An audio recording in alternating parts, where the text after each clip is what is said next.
चीज हम जब धारण करेंगे तो हम दूसरों को करा सकेंगे। इसका मतलब शब्दों में और कर्मों में ताकत आएगी जब हम खुद स्वयं करेंगे। और दूसरा है रीजन कि अंत समय है, इसलिए प्योरिटी मस्ट है। तो चलो बाबा की रावण की स्वतंत्रता पर, रावण के परतंत्रता से मुक्त कैसे होना है, इसके ऊपर बाबा की मुरली सुनते हैं। 15:8। मीठे बच्चे, तुम हो ईश्वर के एडॉप्टेड बच्चे। तुम्हें पावन दुनिया का वर्षा लेना है। यह अंत का समय है, इसलिए पवित्र जरूर बनना है। अच्छा, प्रश्न है, इस समय के मनुष्य को ऊंट पक्षी शुतुरमुर्ग का टाइटल दे सकते हैं? ऊंट पक्षी होता है ना, क्यों? मतलब वो क्या बोलते हैं इसको, ईगल। तो बाबा कहते हैं उसका टाइटल दे सकते हैं, क्यों? वैसे इतने कैरेक्टरिस्टिक्स ईगल की फेमस नहीं है, छीन के खाने का है। अच्छा, क्योंकि ऊंट पक्षी जो होता है उसे कहो उड़ो तो कहेगा पंख नहीं, मैं ऊंट हूं, क्योंकि मैं ऊंट हूं। और बोलो अच्छा सामान उठाओ तो कहेगा मैं पक्षी हूं। ऐसे ही आज के मनुष्य की हालत है। जब उनसे पूछा जाता है तुम अपने को देवता के बजाय हिंदू क्यों कहलाते हो, तो कहते देवता है तो पावन है, हम पतित है। तो बोलो अच्छा अब पतित से पावन बनो, तो कहेंगे फुर्सत नहीं, माया ने पवित्रता के पंख ही काट दिए। इसलिए जो कहते हमें फुर्सत नहीं, वह है ऊंट पक्षी। तुम बच्चों को ऊंट पक्षी नहीं बनना है। अच्छा, गीत है ओम नमो शिवाय, ओम शांति। ये किसने कहा? अपने से प्रश्न पूछना है। ओम का अर्थ मनुष्य ने अनेक प्रकार का बनाया है। बाबा कहने से 1 सेकंड में वर्षे के अधिकारी बन जाते हैं। बच्चा पैदा हुआ, कहेंगे वारिस पैदा हुआ। फिर सगीर से बालिक होता है, यहाँ भी ऐसे है। बाबा को जाना, पहचाना और वर्षे के मालिक बना। यहाँ तो तुम बड़े हो ही, आत्मा को बाप का परिचय मिला, सेकंड में बाप का वर्षा मिला। बच्चा पैदा होने से ही समझेंगे कि बाप की जायदाद का वर्षा पाएंगे। यह है बेहद का बाप। कहते हैं बच्चे, आत्मा ने जाना बाप आया हुआ है। तुम बच्चे जानते हो हम बाप से कल्प कल्प राजधानी लेते हैं। हर कल्प लिया था, वापस वो रिपीट कर रहे हैं। जैसे तुम सेकंड में विश्व के मालिक बन जाते हो। ओम माना अहम, मैं आत्मा, यह मेरा शरीर। मैं आत्मा किसका बच्चा हूं? पूछ रहे बाबा। मैं आत्मा किसका बच्चा हूं? परमात्मा का। श्लोक कर दो। बाप भी कहते हैं मैं ओम परमात्मा हूं, मुझे अपना शरीर नहीं है। कितनी सहज बात है। वह समझते हैं ओम माना उनका क्या है, ओम माना भगवान। तो सब भगवान हो गए। भगवान तो है ही एक। वह कहते मैं तुम्हारा बाप हूं, परमात्मा माना परमात्मा, जिसको सारी दुनिया पुकारती है कि हे पतित पावन आओ। ऐसे कोई भी नहीं कहेंगे कि परमपिता परमात्मा की आत्मा मेरे द्वारा तुमको राजयोग सिखलाती है। किसको पता ही नहीं है। अच्छा, न मालूम होने के कारण श्री कृष्ण भगवान का नाम लिख दिया है। उसने राजयोग सिखलाया, वह पतित पावन उसको कह नहीं सकते। वह तो है स्वर्ग का पहला बच्चा। जो पहले में है वो पिछाड़ी में भी होगा, इसलिए उनको कौन सा नाम है, स्टार्टिंग से लेकर एंड तक वो बच्चा है, तो इसलिए श्री कृष्ण का एक नाम है, श्री कृष्ण का एक नाम जो है, जो सिद्ध करता है वो पहले भी था और बाद में भी है, श्याम सुंदर कहते, श्याम सुंदर कहते हैं। इसे सुंदर श्याम होना चाहिए। पहले नंबर में श्री कृष्ण, फिर 84 जन्मों के बाद उनका नाम ब्रह्मा एडॉप्ट होता है, बाप आकर बच्चों को एडॉप्ट करते हैं। तुम हो एडॉप्टेड बच्चे, ईश्वर के बच्चे, तुम्हारी माँ भी है, एडॉप्शन हो गई हमारी, एडॉप्शन डीड बनी है, नहीं तो फिर वर्षा कैसे मिलेगी। एडॉप्शन डीड कौन सा है हमारा, एडॉप्शन डीड धारणा है वो डॉक्यूमेंट है ना हमारा। तो बाप आकर बच्चों को एडॉप्ट करते हैं, तुम एडॉप्टेड बच्चे, तुम्हारी माँ भी है, बाप भी है, प्रजापिता भी है। फिर बाप कहते इनके मुख से कहता हूँ तुम मेरे बच्चे हो, तुम कहते हो बाबा हम आपके हैं, आपसे वर्षा लेने आए हैं। बुद्धि भी कहती बाप आता जरूर है, कब आते यह भी विचार की बात है। कहते हैं पतित पावन आओ, तो जरूर पतित दुनिया का अंत हो तब तो आओ ना। इसको कहा जाता है कल्प की आदि और अंत का समय। अंत में सब पतित है, आदि में सब पावन है। अंत में पतित दुनिया का विनाश होता है, पावन दुनिया की स्थापना होती है। फिर वृद्धि को पाते पाते पाते जाते हैं, गाया भी जाता है ब्रह्मा द्वारा स्थापना। यह है त्रिमूर्ति। तुम जानते हो शिव बाबा के बच्चे सब ब्रदर्स हैं। फिर जब रचना होती है तब भाई बहन बनते हैं। माता पिता क्यों कहते हो, भविष्य वर्षा लेने के लिए। लौकिक वर्षा होते हुए भी पारलौकिक वर्षा पाने का पुरुषार्थ करते हो। यह है कलयुग, मृत्यु लोक। सत्यु को अमर लोक कहते हैं। अच्छा, यहाँ तो मनुष्य अकाले मर पड़ते हैं। सत्युग है देवी दुनिया, आदि सनातन देवी देवता धर्म रहता है। हिंदू धर्म तो कोई है ही नहीं। आदम शुमारी जब निकलती है तो पूछते हैं अच्छा आप किस धर्म के हो, क्या लिखेंगे। पॉपुलेशन का वो एनालिसिस वो सब करते हैं ना, सर्वे, तो पूछते हो आप किस धर्म के हो, तो दादिया क्या लिखती थी, कौन सी दादी थी, एक लिख दिया मैं ब्राह्मण धर्म है। अब स्कूल में गई, कोई रिलीजन ही नहीं है, ब्राह्मण तो जाति होता है। नहीं, आदि सनातन देवी देवता धर्म लिख दिया। तो बाबा कहते पूछते तुम किस धर्म के हो, हम ब्राह्मण धर्म के हैं। तो वो लोग हिंदू धर्म में लगा देंगे, क्योंकि वो ब्राह्मण भी हिंदू धर्म में आ जाते हैं। आर्य समाजी लोग जो है उनको हिंदू धर्म में लगा दिया। वास्तव में हिंदू कोई धर्म होता ही नहीं। यूरोप में रहने वालों को यूरोप धर्म वाला थोड़ी कहेंगे, धर्म तो क्रिश्चियन है ना। क्राइस्ट ने क्रिश्चियन धर्म स्थापन किया। अच्छा, हिंदू धर्म किसने स्थापन किया, हर धर्म का फाउंडर होता है। हिंदू धर्म किसने स्थापन किया, स्थापना नहीं किया। हिंदुस्तान में रहते तो किसने धर्म स्थापन किया नहीं पता, अपने धर्म के पिता को नहीं पता।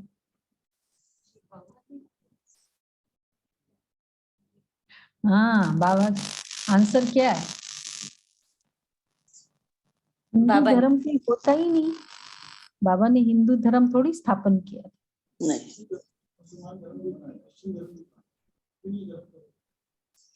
नहीं वो तो उसका नहीं होना चाहिए, नहीं वो तो स्थापना हुई ना। मुस्लिम की तो वो फाउंडर है ना, हर धर्म का पिता है, धर्म पिता। दीदी महामंडलेश्वर क्या जवाब देते हैं इस बात का, जो कॉन्फ्रेंस होती हैं,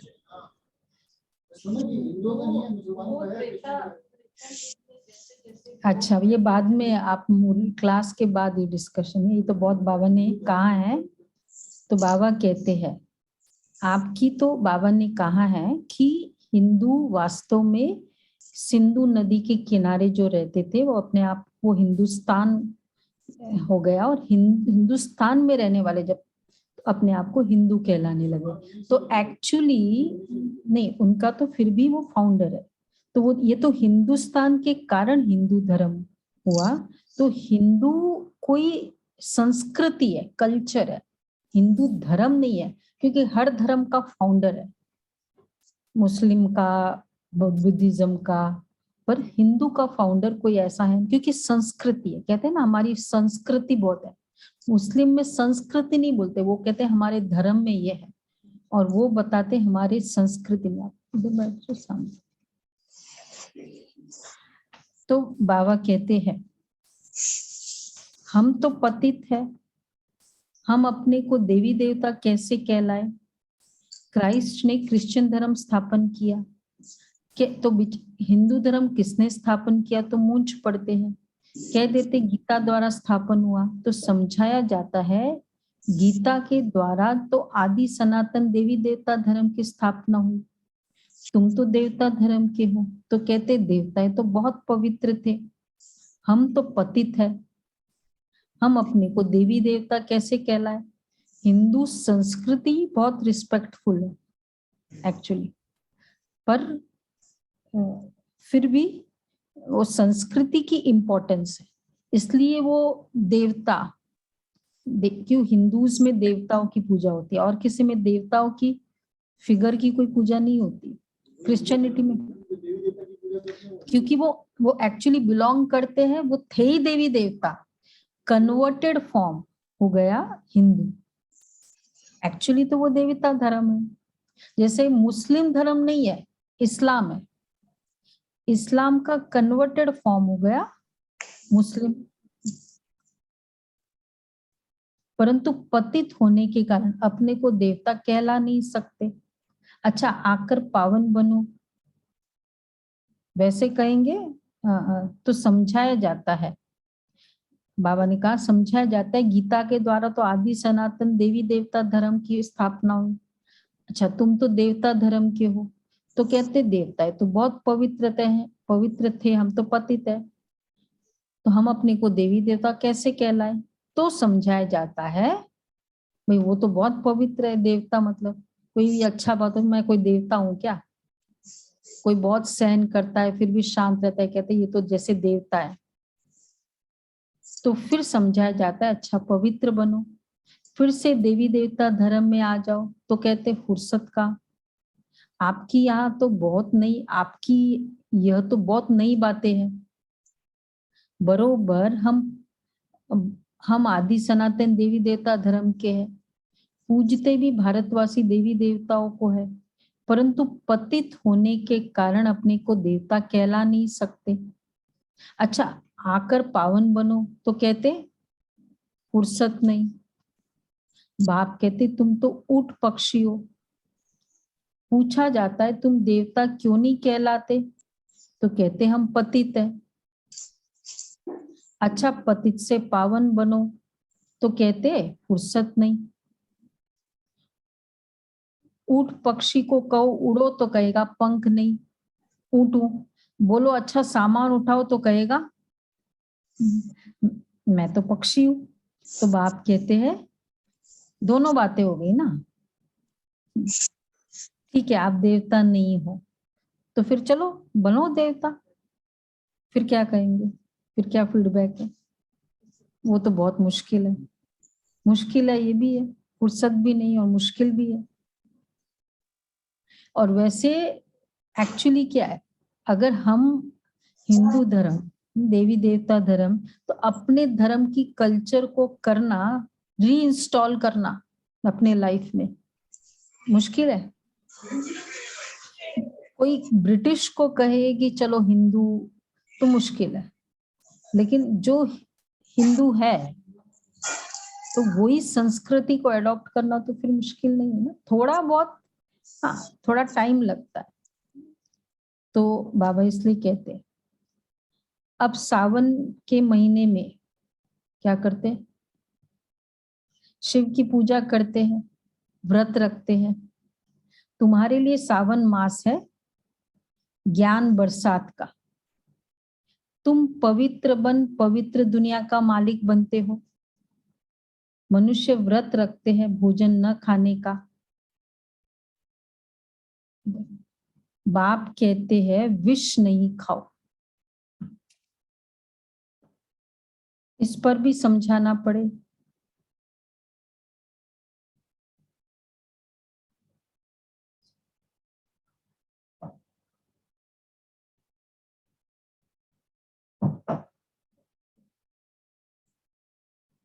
पूछते हैं अब शिव बाबा कहते हैं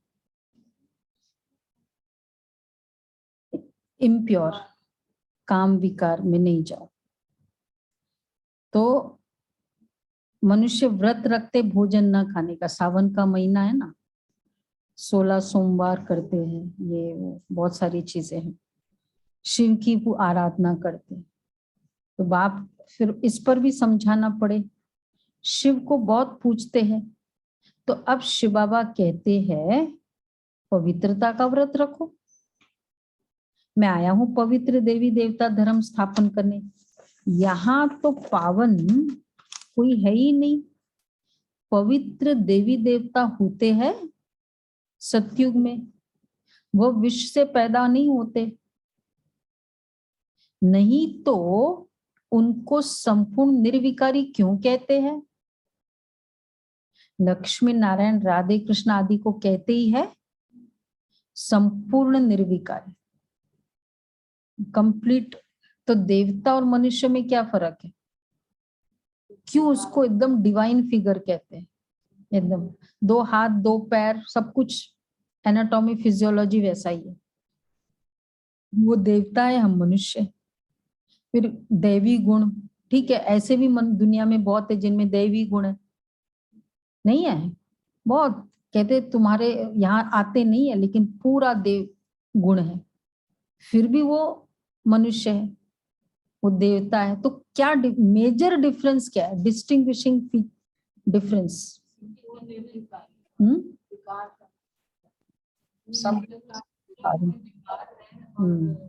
योग बल और योग बल से पैदा होते देवी देवता। हाँ, सबसे बड़ा डिस्टिंग्विशिंग पैदाइश योग बल। तो कम, इसलिए संपूर्ण निर्विकारी। आत्मा पवित्र और शरीर पवित्र, उसको कहेंगे संपूर्ण निर्विकारी। लक्ष्मी नारायण राधे कृष्ण आदि को कहते हैं संपूर्ण निर्विकारी। यहाँ तो सब पतित है, जिनमें कोई गुण ही नहीं है। खुद कहते हैं हम पतित नीच है। बाप कहते हैं मेरी मत पर चलो। तुम मेरी मत पर चलकर तुम संपूर्ण निर्विकारी बनो, तो तुम इन लक्ष्मी नारायण जैसा मालिक बनेंगे। तुम्हारी पढ़ाई कितनी भारी है, मनुष्य से देवता बनने का पुरुषार्थ करो, विश्व का मालिक बनना है। सतयुग में देवी देवताओं का राज्य था ना, अब फिर से देवी देवता धर्म की स्थापना हो रही है। तुम पवित्र बन स्वर्ग का वर्षा लेते हो। स्व माना आत्मा, पवित्र वन स्वर्ग का वर्षा लेते हो, तो स्व पर राज्य करते हैं ना। स्व पर राज्य, चलो ये तो हमने बहुत सुना है, लेकिन जो भी डिसिप्लिन है, जो भी श्रेष्ठ संकल्प है, उसके ऊपर मेरा हक हो। मतलब मुझे, फिर मैं मन की नहीं सुनती। उस समय जहां डिसिप्लिन आता है ना, वहां मन की नहीं सुनना। 4 बजे उठना है, अब उस समय मन चाहे कुछ भी कह दे, इसको कहेंगे स्व पर राज्य। तब है मन पर राज्य। अच्छा, तो बाबा कहते हैं विश्व का मालिक बनना है। सतयुग में देवी देवताओं का राज्य था ना, तुम पवित्र बन स्वर्ग का वर्षा लेते हो। स्व माना आत्मा, आत्मा को राज्य मिलती है, उनको स्वराज्य कहते। कहा जाता है कि जो भी डिसिप्लिन है, कितनी बार हम बाद में महसूस करते हैं कि अरे उस समय संकल्प आया था, वैसे कर देना चाहिए था, पर बस उसके वश हो गए। तो हमेशा हम जो स्व पर राज्य करेंगे ना, हम कभी रिग्रेट नहीं करेंगे। दूसरा मेरे पर राज्य करेगा ना, और जबकि इजी था, तो फिर वो रिग्रेट होगा। फिर भी हमने उसको दे दिया राज्य, रिग्रेट होगा। मनुष्य है देह अभिमानी, देह अभिमान से कहते हैं हमारा राज्य। यहां तुम कहते हो हम आत्मा है, इस शरीर के मालक है। ये हो गया इंडिपेंडेंस। जो मालक है उसको वापस मालिकाना मिल जाए, उसको कहेंगे इंडिपेंडेंस। हम महाराजा बनेंगे, हमको सतयुग में पवित्र शरीर मिलेगा। अभी तो पतित है, जैसे आत्मा वैसे शरीर, आत्मा में खाद पड़ी है। आत्मा पहले सच्चा सोना थी, गोल्डन एज कहा जाता था। फिर त्रेता आया तो सिल्वर एज की खाद पड़ी। फिर द्वापर में गए तो तांबा पड़ा। इस समय आत्मा झूठी तो शरीर भी झूठा। इसको कहा ही जाता है झूठ खंड। अभी बाप के साथ योग रखने से एलॉय निकल जाएगी। इसको योग अग्नि कहा जाता है। जेवर से किचड़ा निकालने के लिए आग में डाला जाता है ना, यह भी योग अग्नि है, जिसमें खाद भस्म हो। अग्नि की भी विशेषता क्या होती है? योग अग्नि, अग्नि जब कंटिन्यूस जलती रहेगी ना तब जलाती है। जलबूझ करेगी तो नहीं जलाती। योग अग्नि, ऊपर फिर नीचे, फिर ऊपर फिर नीचे, उतना मूवमेंट्स काउंट हो जाता है, लेकिन वो जलता नहीं है, पूरा कम होता है, पूरा सेक लगती है। तो विकर्मों को सेक लगती है, भस्म हो जाए। तो बाबा कहते हैं अभी बाप के साथ योग रखने से एलॉय निकल जाएगी और हम सच्चा सोना बन बाप के साथ चले जाएंगे। बाप कहते हैं तुम मेरे साथ चल पड़ेंगे, फिर सत्युग में सच्चा सोना हो मिलेगा। अच्छा, अब श्री कृष्ण को सावरा क्यों कहते हैं? नाम भी है सावरिया। क्योंकि कृष्ण का नाम रूप तो बदल जाता है ना। अब आप समझाते, तुम गोरे थे, तुम्हारे में खाद पड़ी है, अभी तो बिल्कुल आयरन एजेड बन पड़े। मैं शरीर हूं, बस यही कंफर्मेशन है। तो जहां मैं शरीर हूं तो फिर बाद में ये भी शरीर, डिफरेंस, और डिफरेंस के कारण फिर सारे विकार शुरू हो जाते हैं। अब मैं सोनार हूं, बच्चों को भट्टी में डाल देता हूं। अच्छा, भंबोर को आग लगेगी, सबके शरीर खत्म हो जाएगी। आत्मा तो अविनाशी है। एक तो योग अग्नि से पवित्र बन जाएंगे, बाकी सब सजाए खाकर हिसाब किताब चुकतू कर फिर जाएंगे। बाबा का ये मुरली स्टैंडर्ड है, मतलब लॉज है कर्मों का, नहीं है। मतलब क्या बोलते हैं उसको, वो बुक्स होती है ना एडवोकेट की, लॉज की बुक्स है, उसके बेसिस पे सारे पनिशमेंट होते हैं गुलाब भाई, उसके बेसिस पे होते हैं ना पनिशमेंट, लॉज में है। मुरली लॉज है। अब कोई माने नहीं माने, क्योंकि ये लॉज है, बुक्स है। अब इसके अकॉर्डिंग नहीं किया तो पनिशमेंट हो गई है। इसलिए वो फेमस स्टेटमेंट क्या है लॉ का, ignorance of law is no excuse. भाई मुझे पता ही नहीं था ट्रैफिक में मतलब इस तरह ऐसे रुकना होता है रेड लाइट में, नहीं पता आपको, वो प्रॉब्लम आपकी थी। तो अब इस अकॉर्डिंग जहां तक हमें याद है इस जीवन में कितने विकर्म हुए,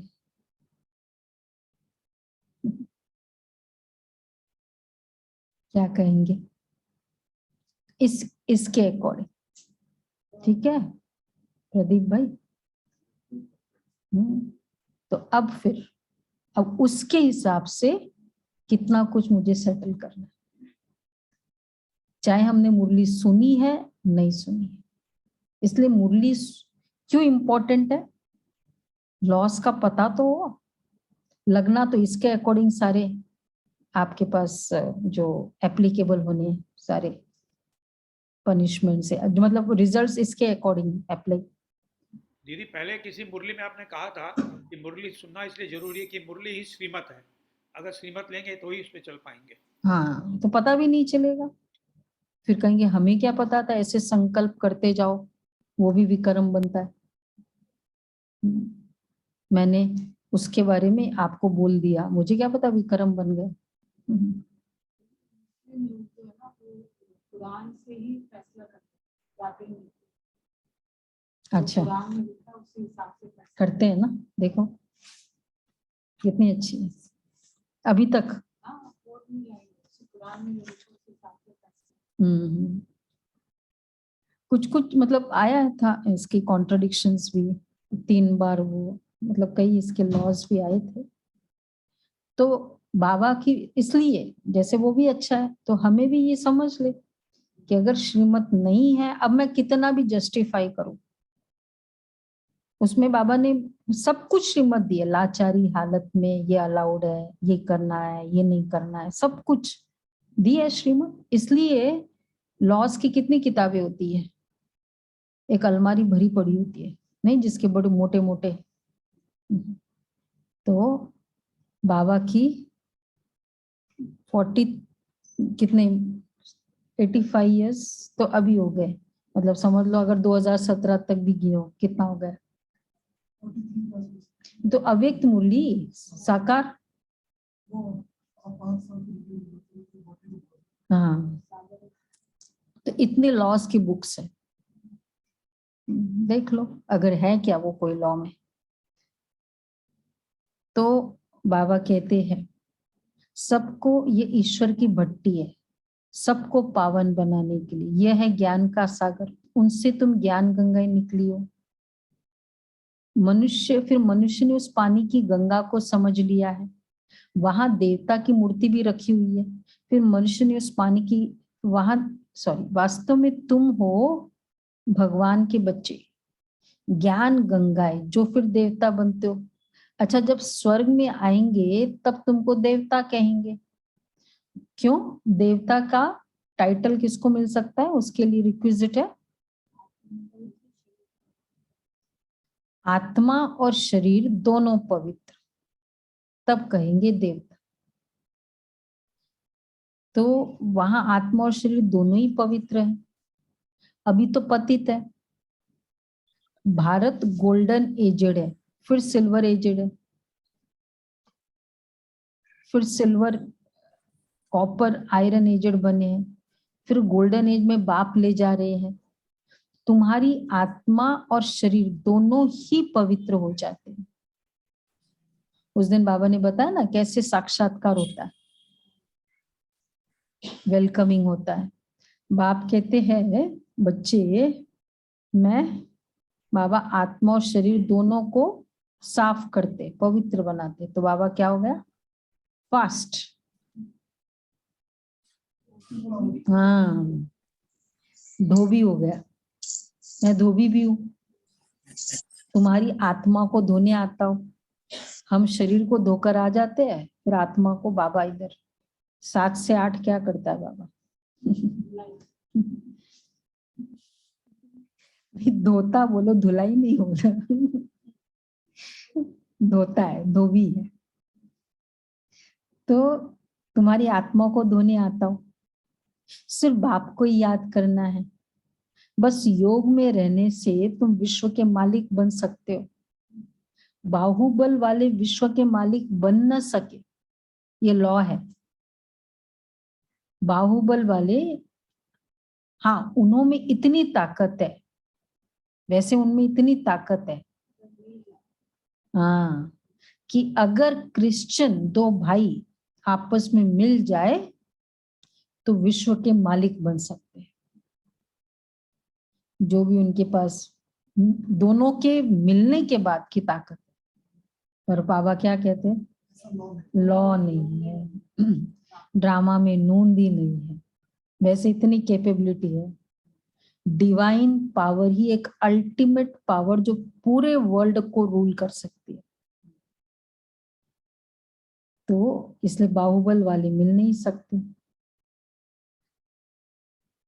परंतु लॉ ही नहीं है, कहानी भी है। दो बिल्ले आपस में लड़े और माखन बंदर खा गया। मालूम है ना बाबा किस कंटेक्स्ट में कहते हैं? नहीं बताए? ये बाबा किस कंटेक्स्ट में कहते हैं?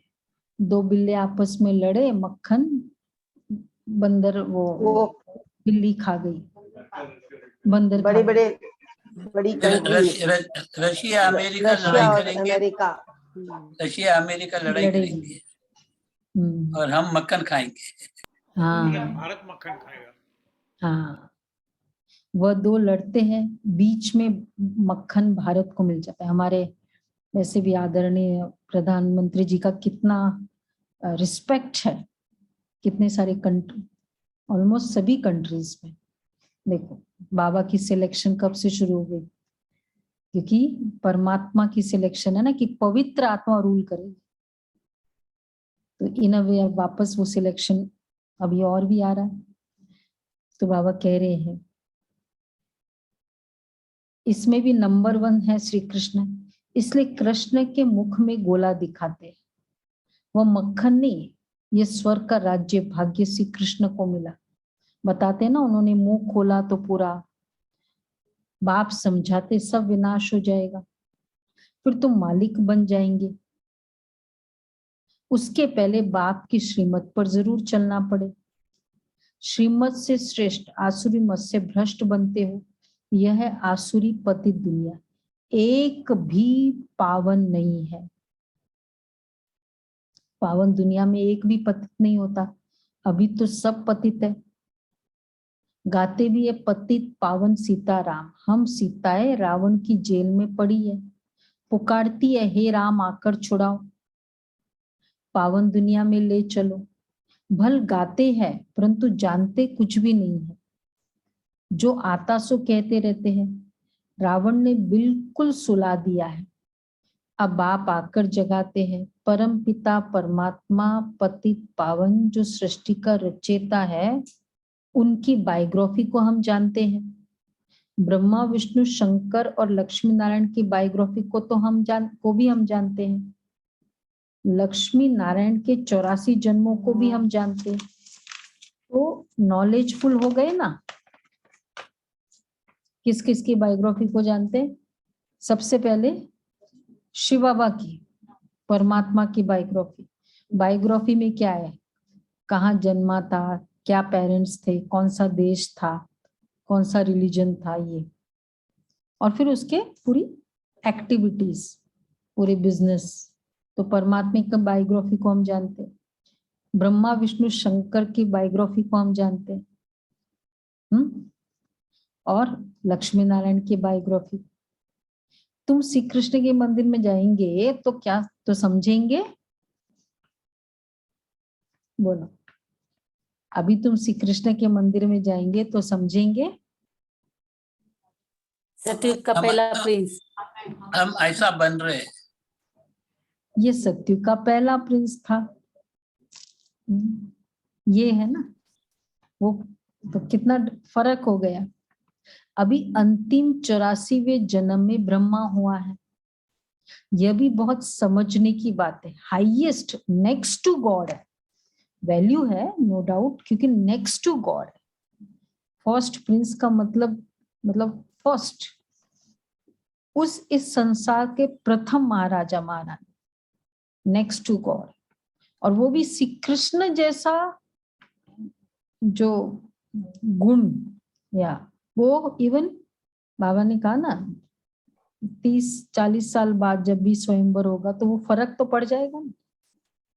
श्री कृष्ण के समान गुण, श्री कृष्ण के समय का जो टाइम होगा, प्रकृति होगी, उसके जैसा सतो प्रधान, इसलिए वो नेक्स्ट टू गॉड था, इसलिए लोगों ने गॉड ही समझ लिया। तो अभी अंतिम 84वें जन्म में ब्रह्मा गाया हुआ है, यह भी बहुत समझने की बात है। बाप बच्चों को समझाते, बच्चे खबरदार रहना, कभी किसको दुख नहीं देना। बाप तो दुख हरता सुख करता है ना, तुम भी 5 विकारों का दान देते हो। दे दान तो छूटे ग्रहण, ग्रहण लगता है तो फकीर लोग कहते हैं दे दान। अब आप कहते मेरे लाडले बच्चे मेरे लाडले बच्चे, प्यारे बच्चे, क्या बोल रहे हैं? विकारों का दान दो तो सर्वगुण संपन्न बन देवता बन जाएंगे। बाबा कितना प्यार का सागर हर बात में। एक बार दादी जान की बीमार बहुत रहती थी, मालूम है ना आपको, 2-3 बार तो मौत के मुंह से, इवन 50 की एज में, 40-50 की एज, तो वहाँ बॉम्बे में सेंटर पर थी, बीमार थी, खिड़की में आके खड़ी, सामने सागर लहरा रहा था। बाबा को कहती, बाबा ये ऐसा तन है, मैं इस तन से क्या सेवा कर सकती हूँ, ऐसे संकल्प चल रहा था। इतने में बाबा आए, ऐसे आभास हुआ, दृष्टि दी बाबा ने कहा, जैसे फील हुआ, दादी लिखती है अपने किताब में कि बाबा ने कहा कि बच्चे तुम्हारा फॉर्च्यून और फ्यूचर भगवान के हाथ में। भगवान तुमको बहुत ऊंची नजर से देखता है। बस फिर वो दिन से दादी को कभी ऐसे डिजेक्शन फीलिंग नहीं हुआ। तो बाबा कितना केयर, बाबा की केयरिंग। तो बाप कहते मेरे लाडले बच्चे, ठीक है, ये लाडले बच्चे, विकारों का दान दो तो सर्वगुण संपन्न बन देवता बन जाएंगे, दुख का ग्रहण छूट जाएगा, तुम सुखधाम के मालिक बन जाएंगे। इसलिए 5 विकारों का दान लिया जाता है। यह तो अच्छा है ना, अभी तुम्हारे विकारों ऊपर विकारों का ग्रहण लगने से एकदम काले बन पड़े हो। हम तुम्हारे से विकारी मांगते हैं और कुछ नहीं मांगते। बाप समझाते, अब तुम बच्चों को आत्माभिमानी बनना है। मैं आत्मा हूं, परमात्मा को याद करना है, वर्षा उनसे लेना है। इसलिए बच्चे देही अभिमानी बनो। देवता है, आत्माभिमानी बने हैं ना। अब मुझ बाप को याद करने से ही तुम्हारे पाप भस्म होंगे, हम रक्षा करेंगे। अच्छा तुम मुझे याद ही नहीं करेंगे तो रक्षा क्या करेंगे? बाप कितना समझाते हैं, ये बातें कोई शास्त्रों में नहीं है। उस समय याद आना, उस समय पहला संकल्प बाबा के लिए आना, और फिर 100% फेथ अंदर कि ठीक होना है, बाबा साथ है। तो बाबा कहते तुम मुझे याद ही नहीं करेंगे तो रक्षा क्या करेंगे? बाप कितना समझाते, ये बातें कोई शास्त्रों में नहीं है। कितने बताया ना आपको एग्जाम्पल्स उग्रवादियों का, और ऐसे ऐसे कई सारे बाबा के कितने सारे ऐसे एग्जाम्पल्स है, बहुत सारे। तो बाबा इसलिए कहते, बाप कितना समझाते, यह बातें कोई शास्त्रों में नहीं है, वह है भक्ति मार्ग की सामग्री। बाप तुम्हें सदगति में ले जाने के लिए पढ़ाते हैं। मैं इस शरीर द्वारा तुमको समझाता हूं, यह मेरा शरीर नहीं है, यह तो इनकी पुरानी जुत्ती लोन लिया है। मैं इनमें प्रवेश करता हूं, अच्छा, फिर पावन बनाता हूँ। कितनी अच्छी रीति बाप समझाते हैं। अच्छा, मीठे मीठे सिक्के दे बच्चों प्रति माता पिता बाप दादा का याद प्यार, गुड मॉर्निंग।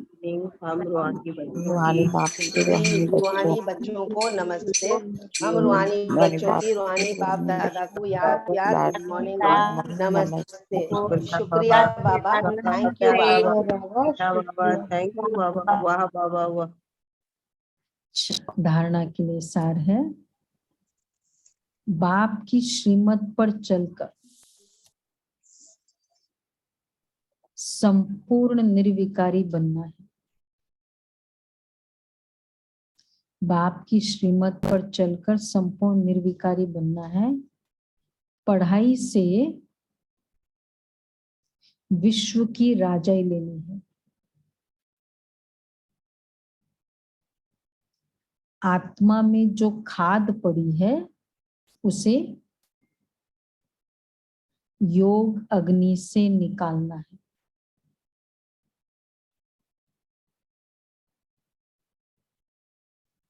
आत्म अभिमानी बन दूसरा है।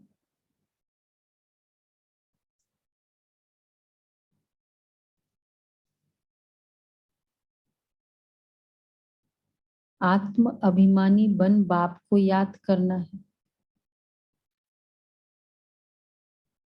जितना याद में रहेंगे उतना बाप रक्षा करता रहेगा। प्रोजेक्टर चालू कर दो।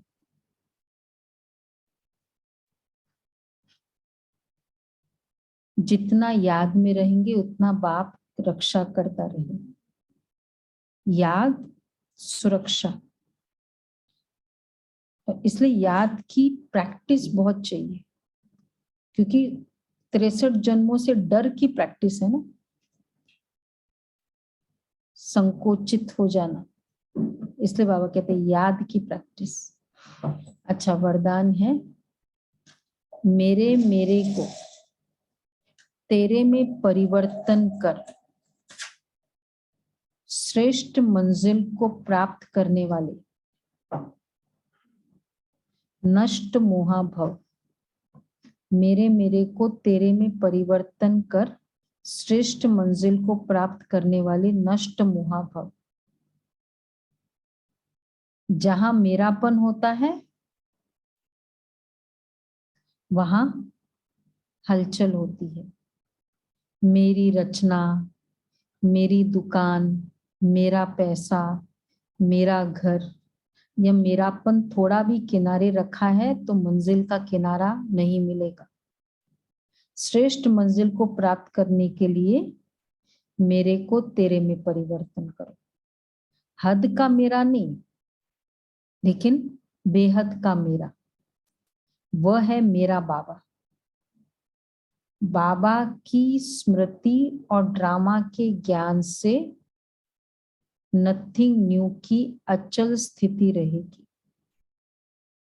और नष्ट मोहा बन जाएंगे। नथिंग न्यू की अचल स्थिति रहेगी और नष्ट मोहा बन जाएंगे। तो कौन सी चीज करनी है? हद का मेरा नहीं, बाकी सब तेरा और तू है मेरा। पर ये सौदा बहुत अच्छा है। बाबा है मतलब बहुत कुछ है। बाबा की ड्रामा की स्मृति से। अच्छा, स्लोगन है, सच्चे सेवाधारी बनो, निस्वार्थ सेवा करते चलो, तो सेवा का फल स्वतः मिलेगा। सच्चे सेवाधारी बन, निस्वार्थ सेवा करते चलो तो सेवा का फल स्वतः मिलेगा। आज का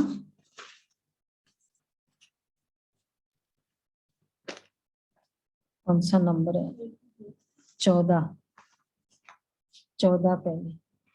जैसे देह और देही दोनों अलग अलग है, अलग अलग दो वस्तुएं हैं, लेकिन अज्ञानवश दोनों को मिला दिया है। मेरे को मैं समझ लिया और इसी गलती के कारण इतनी परेशानी, दुख और अशांति प्राप्त किए है। ऐसे ही यह अपवित्रता और विस्मृति के संस्कार जो ब्राह्मणपन के नहीं शूद्रपन के है, इनको भी मेरा समझने से नहीं, सॉरी, 13 तारीख है, 13 तारीख है। बाप समान बनना है व बाप के समीप जाना है, तो अपवित्रता अर्थात काम महाशत्रु स्वप्न में भी वार न करे। सदा भाई भाई की स्मृति सहज और स्वतः स्वरूप में हो। आत्मा के असली गुण स्वरूप और शक्ति स्वरूप स्थिति से नीचे नहीं आओ। सहज और स्वतः स्वरूप में हो। सबकॉन्शियस माइंड में वो ही जाता है, एक तो जो बहुत बार सोचा हुआ होता है और दूसरा वो बहुत कर्म हो चुका होता है। अगर कर्म नहीं भी किया लेकिन संकल्प बहुत किया, वो भी सबकॉन्शियस माइंड में जाता है। तो बाबा कहते हैं स्वप्न में भी, तो स्वप्न में वही आएगा जो सबकॉन्शियस में है। तो स्वप्न में भी वार न करे। इसके लिए क्या पुरुषार्थ करें? पूरे दिन में भी कितना पुरुषार्थ चाहिए। मैं आत्मा, मैं ज्योतिर्बिंदु, ये फीलिंग बहुत हेल्प करती है इसमें। 15 है, आप सबकी पहली प्रवृत्ति है अपने देह की प्रवृत्ति, फिर है देह के संबंध की प्रवृत्ति। तो पहली प्रवृत्ति देह की हर कर्मेंद्रियों को पवित्र बनाना है। जब तक देह की प्रवृत्ति को पवित्र नहीं बनाया, तब तक देह के संबंध की प्रवृत्ति चाहे हद की हो चाहे बेहद की हो, उसको पवित्र नहीं बना सकेंगे। तो पहले अपने आप से पूछो कि अपने शरीर रूपी इस प्रवृत्ति को, हमारा शरीर का घर कौन सा है? बताओ। संकल्पों को, बुद्धि को, नयनों को और मुख को रूहानी अर्थात पवित्र बनाया है। ऐसे पवित्र आत्मा ही महान है। ऐसे हाँ, मतलब बुद्धि को भी, संकल्प को भी, नयनों को, मुख को। कई बार हम कहते हैं मेरा भाव नहीं था, निकल गया है, तो मुख की पवित्रता नहीं हुई ना। संकल्प की पवित्रता है पर मुख की नहीं हुई, तो पवित्र बनाया है। ऐसे पवित्र आत्माएं महान आत्माएं। अच्छा, तो ये बाबा के रावण की परतंत्रता से मुक्त होने की मूल्य, काम विकार से मुक्त हो, ये बाबा ने बोला। तो एक तो सबको स्वतंत्र, बाबा के घर का बर्थ